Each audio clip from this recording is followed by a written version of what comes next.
Voice of Industry. Voice of Industries. Thomas, welcome to Voice of Industries. I'm really happy to have you today to discuss on how IT department in industry can bring data at the heart of operational performance. Could you please introduce yourself and your role at ARC? Yeah, Mathieu, thank you. And of course, I'm looking forward to this discussion. So I'm consultant with ARC and my focus area is really process automation. But let's talk briefly regarding ARC because I'm sure not everybody knows it. ARC is the abbreviation for Automation Research Company. And that means we are doing market research on, let's say, the maturity of automation systems. So we're really looking into the automation market, and we are doing this for now more than 30 years. So our focus, or let's say my focus area is really process automation. I'm looking into the digital maturity of process automation, and I'm a strong supporter of the digital transformation of the industry. I would like to start by making a parallel with what we are used to see in the IT world with BI or business intelligence. And my feeling is when it comes to performance, operational intelligence solutions are for industrial data what BI is for sales or financial data. Having said so, could you elaborate on what is operational intelligence solution and particularly the difference that you can see between this kind of solution and MES or manufacturing execution system or historians? Yeah, okay, we have to differentiate, and that is really a good question. So maybe let's start with the basic, with the MES, with the manufacturing execution system. So an MES is normally used, so MES is a software piece, and that is really used to real-time monitoring let's say the control systems in the production process. That means you're monitoring use of raw material, personnel, machines, or supporting services, and everything is monitored by the MES. With these data, you can develop really historian data. That means you can combine these kind of production data in files, and then you can check and demonstrate that the production process was according to the plan. Quality is in line with the expectation, and energy consumption was here and there. So now we are talking regarding BI, business intelligence, and new software tools. And these new software tools, they should really predict the future. So based on real-time production data and maybe historian data, they can predict to do things differently in future to be better, to reduce the energy consumption, to reduce the failure rate, or to use people and services in a more clever way. Are you agree with me? Is that right? To what I understand, it's MES is tracking what is happening in the plant. Yeah. And from that, you can build and store the data relating to the activities in the plant.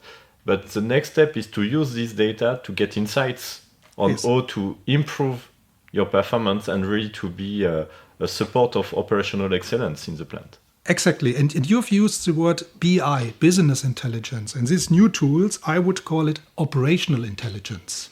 So it is a software tool, it's a concept that refers to the analysis of the real-time data to improve the business processes and operations in future. So the prediction to give, let's say, corrective action to demonstrate how can we do things differently and better.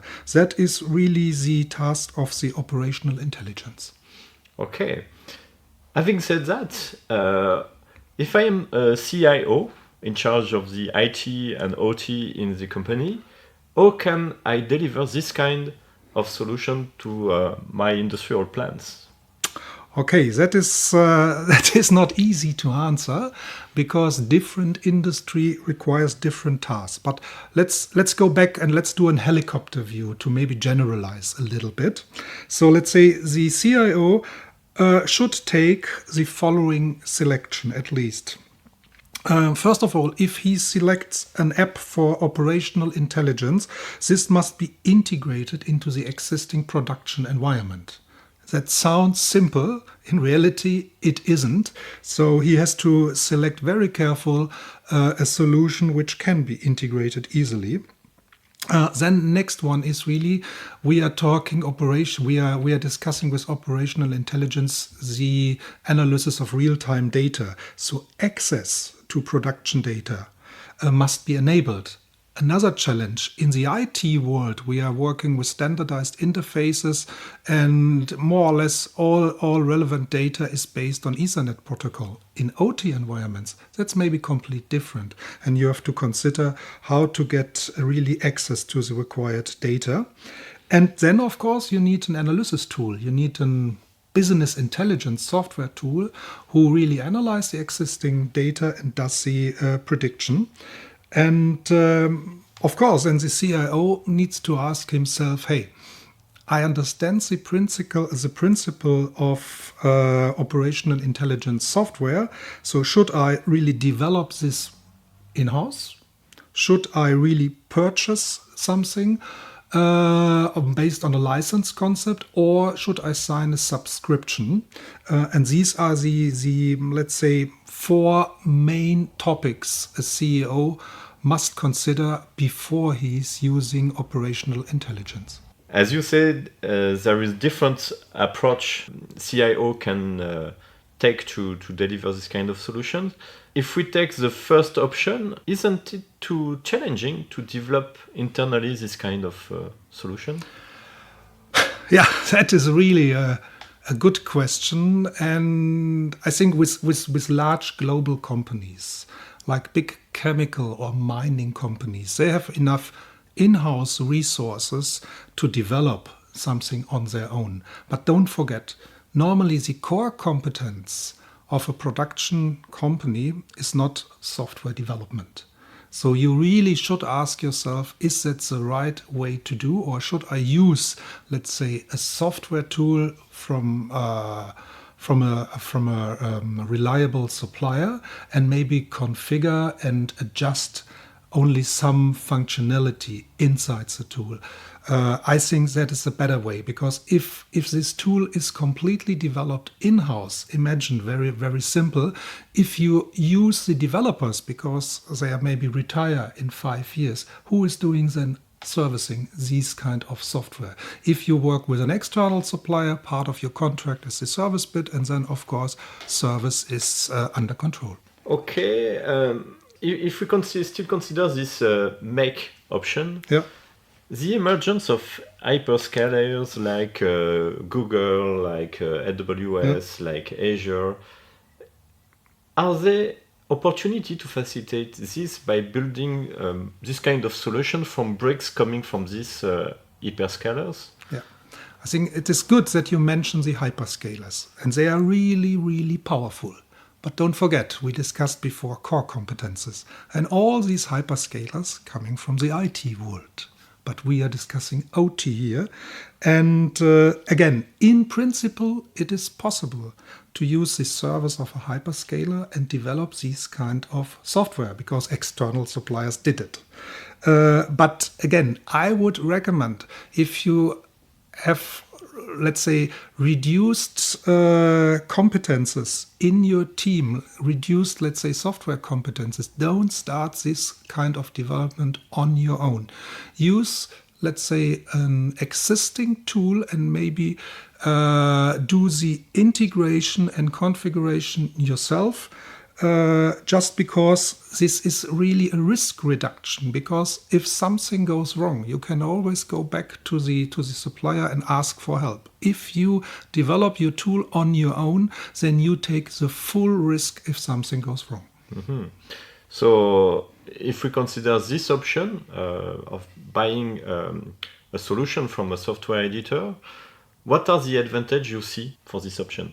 Okay, that is maybe the addition to my answer before. First of all, the infrastructure of the supplier option is proven in use because that has been used before in same applications. So you know exactly what this kind of software is capable to deliver. First thing.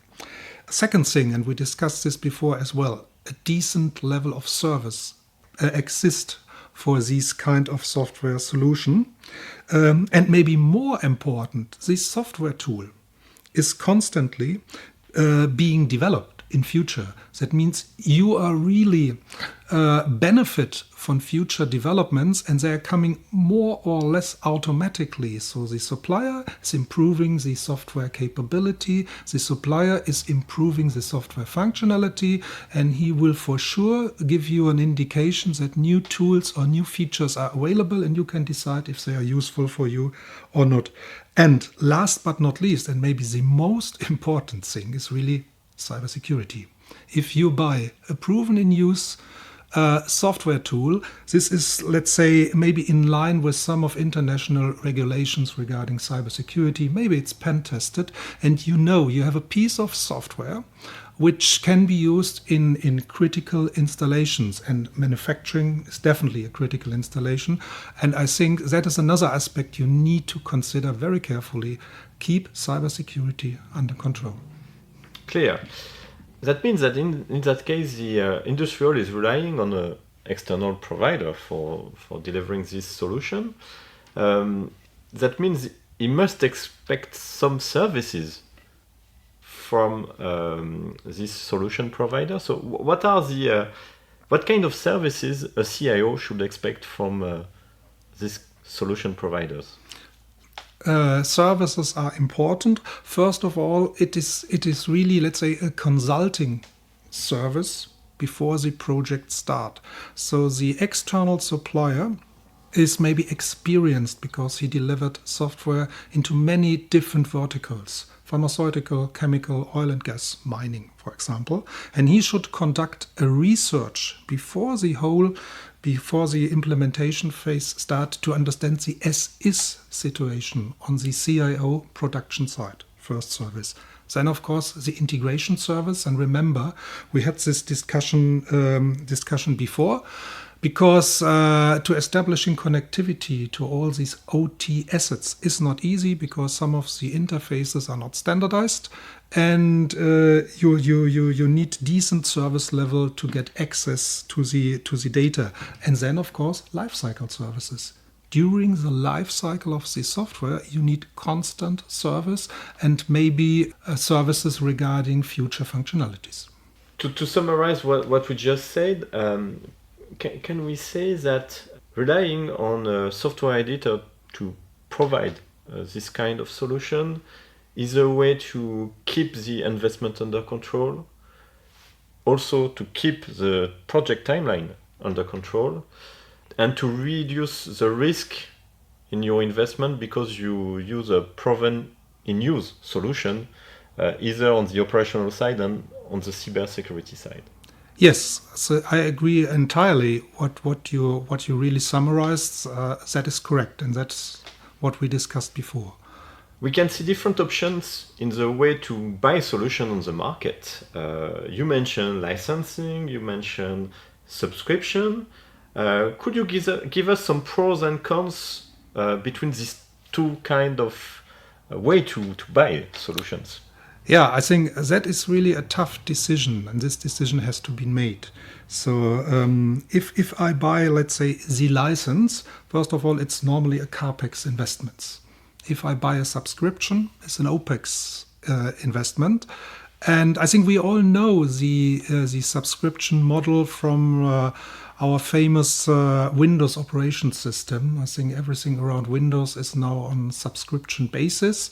And with Windows, you really see the advantages. You get the services, you get additional software functionality, you have the patch management behind the software stack. And this is all covered with the subscription model. So you have fixed cost, you have a predictable timeline what happens next.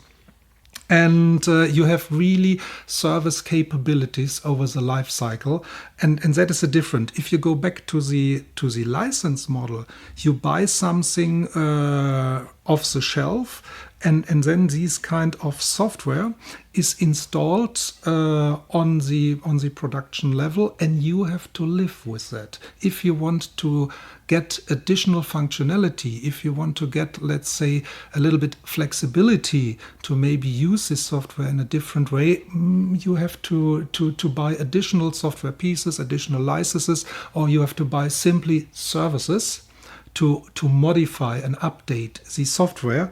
And these are the two differences. So subscription model runs normally for a certain period of time. The license model is something you buy something, and then you are the owner of the software and you have to live with it. And what fits better to the CEO's company, that is the decision of the CEO, and I'm pretty sure of the CFO as well. Very clear.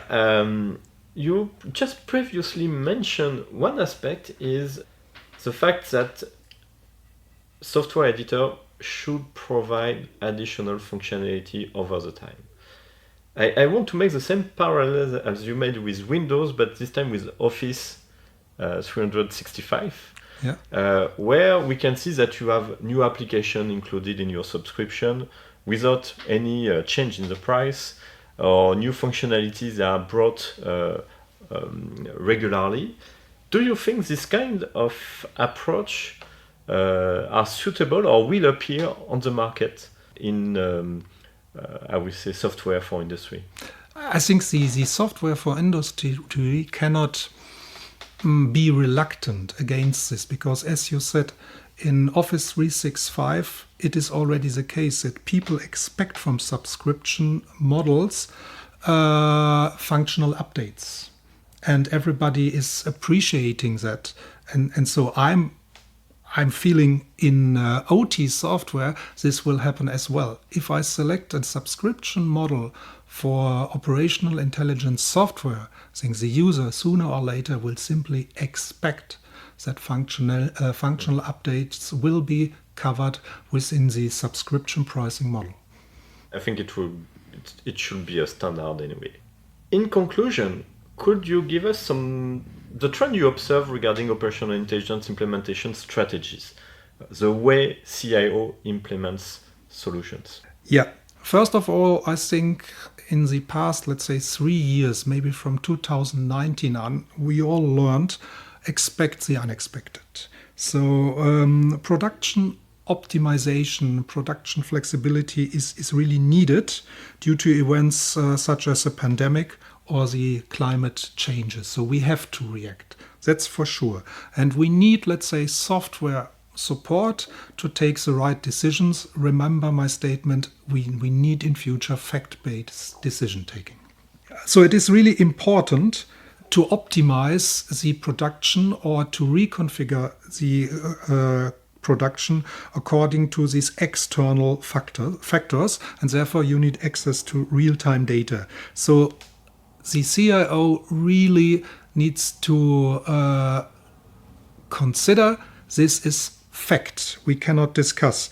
So IoT integration is something which happens on top. So the CIO should not rely on the existing production data only. He has to combine existing data with IoT data, which help for some measurements or maybe improve the quality observation. So the requirements for the operational intelligence software are really constantly changing, as discussed before. Production environment during pandemic or during now meeting the climate objective is pressurizing the production. And therefore, from my point of view, a flexible software is really based on this subscription model, because there is flexibility built in and you get best of breed functionality from other areas. For example, if there's a nice tool to improve and maybe reduce the energy consumption in